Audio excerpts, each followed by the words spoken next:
Les personnes diabétiques peuvent profiter d'une variété de fruits tout en respectant une alimentation équilibrée. Si tu consommes des fruits avec une teneur en sucre inférieure à 11 grammes pour 100 grammes de fruits, tu es hors de danger. Si tu consultes la liste des fruits adaptés aux personnes atteintes de diabète, ça veut dire que tu peux en manger. Avant de te citer lesquels, revenons au diabète. Le diabète, c'est un peu comme si ton corps avait décidé de faire la fête avec le sucre, mais sans avoir reçu l'invitation officielle. Le diabète est une maladie chronique, selon certains cas et certaines personnes, qui affecte la façon dont ton corps utilise le glucose.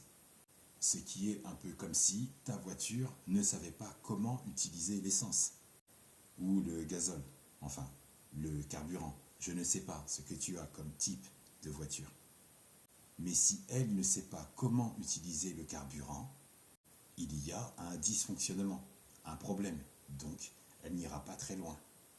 Il existe principalement deux types de diabète. Parlons d'abord du diabète de type 1. C'est comme si ton pancréas avait décidé de prendre sa retraite et de ne plus produire d'insuline. Et ça craint, car c'est elle, l'hormone, qui aide à réguler le sucre dans le sang. Imagine, c'est comme si un grand chef cuisinier ou une chef qui abandonne son poste pendant un grand banquet, ou quand les clients blindent le restaurant, c'est plein à craquer. La moitié des clients est servie et le chef ou la chef pète les plombs et abandonne au milieu du service. Imagine le désastre dans la cuisine. Imagine le chaos en salle. Eh bien, tout ça, tout ce bazar, c'est dans ton pancréas. Le diabète de type 2, quant à lui, c'est un teuffer. C'est souvent lié à un mode de vie trop festif. C'est comme si ton corps, un jour, t'avait dit « Eh bien, je vais ignorer l'insuline. C'est bon, mais merci beaucoup. » C'est un peu comme si tu as un ami qui te doit de l'argent et qui refuse de répondre à tes appels et à tes SMS, mais qui répond quand tu veux l'inviter au cinéma ou au resto. Pas très correct. Les symptômes du diabète peuvent inclure une soif excessive, des envies fréquentes d'uriner pour certaines personnes, et ou une fatigue qui te fait ressembler à un zombie en quête de café.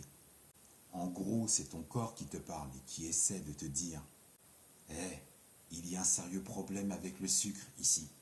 On ne peut pas tout gérer. » Et pour couronner le tout, si le diabète n'est pas bien géré, il peut entraîner des complications à long terme, comme des problèmes cardiaques, des lésions nerveuses et même des problèmes de vision. C'est un peu comme si tu laissais ta voiture rouiller dans le garage, sans bâche, sans protection, sans bouger, pendant des années. Elle ne va pas être en forme et elle te fera des mauvaises surprises le jour où tu décideras de la sortir. Mais ne stresse pas, avec une bonne gestion, une alimentation équilibrée et un peu d'exercice, tu peux vivre avec le diabète sans que cela devienne un drame. Pense-y comme à un partenaire de danse. Il faut juste apprendre à gérer les problèmes de rythme et les faux pas. Quand tu dis pas de fruits pour les diabétiques, c'est plus qu'un problème de rythme. Et c'est un énorme faux pas. Cette croyance populaire, selon laquelle les diabétiques doivent vivre de l'eau et de l'air, ça sort d'où concrètement? C'est quelle logique? Tout d'abord, il est important de comprendre que les fruits contiennent des glucides. Oui, c'est vrai. Mais ce ne sont pas des glucides en mode « je vais te faire exploser ta glycémie en un clin d'œil ». Comme ça. Les fruits sont riches en fibres, en vitamines, en minéraux et en antioxydants. Et ton corps a besoin de fibres, de vitamines, de minéraux et d'antioxydants. Donc note dans ta base de données 2025, dans ton ou dans tes fichiers. Les fruits sont des petites bombes de santé.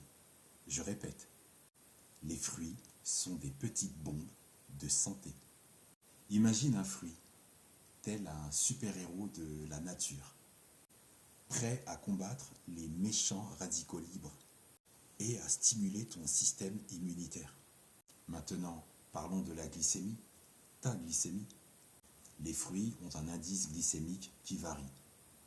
Certains fruits, comme les baies, framboises, fraises, mûres, myrtilles, mais aussi les pommes, les cerises, poires, pêches, nectarines, mais aussi les agrumes comme les oranges, pamplemousses, citrons, ont un indice glycémique bas, ce qui signifie que tous ces fruits n'augmentent pas ta glycémie aussi rapidement qu'un pain au raisin, un croissant ou une part de gâteau. Qui, soyons honnêtes, ce sont ces trois derniers qui sont les vrais vilains de l'histoire, et non pas les fruits, ils sont innocents. En fait, les fibres dans les fruits aident à ralentir l'absorption des sucres. C'est plutôt positif et c'est ton corps qui te remercie. Et puis cette idée que les diabétiques doivent éviter les fruits comme s'ils étaient des vampires fuyant de l'ail. Juste, pose-toi une seconde. Les fruits peuvent être intégrés à un régime équilibré. C'est comme dire que tu ne peux pas avoir de chocolat parce que tu es au régime. Qui peut résister à un petit carré de chocolat de temps en temps? Je te vois, tu as déjà commencé à saliver. D'autres, qui sont soi-disant au régime, craquent devant un pain au chocolat. Noël, jour de l'an, des boîtes de chocolat, noir, au lait, amandes, noisettes, fourrées. Arrêtons l'hypocrisie. Cette obstruction contre les fruits ne tient plus la route face à toutes les explosions glycémiques durant les fêtes. La prochaine fois que tu entends quelqu'un dire que les diabétiques ne doivent pas manger de fruits, rappelle-lui que les fruits sont de précieux alliés dans la gestion de la glycémie. Rappelle-lui qu'il peut passer à côté d'une délicieuse mangue, d'une bonne papaye, de bonnes quénettes ou d'une juteuse pastèque. La vie est trop courte pour se priver des bonnes choses, tu ne crois pas? En résumé, les fruits ne sont pas les ennemis des diabétiques, mais ce sont plutôt les compagnons de route sur le chemin de l'alimentation équilibrée. Alors, mange des fruits, ton corps te remerciera.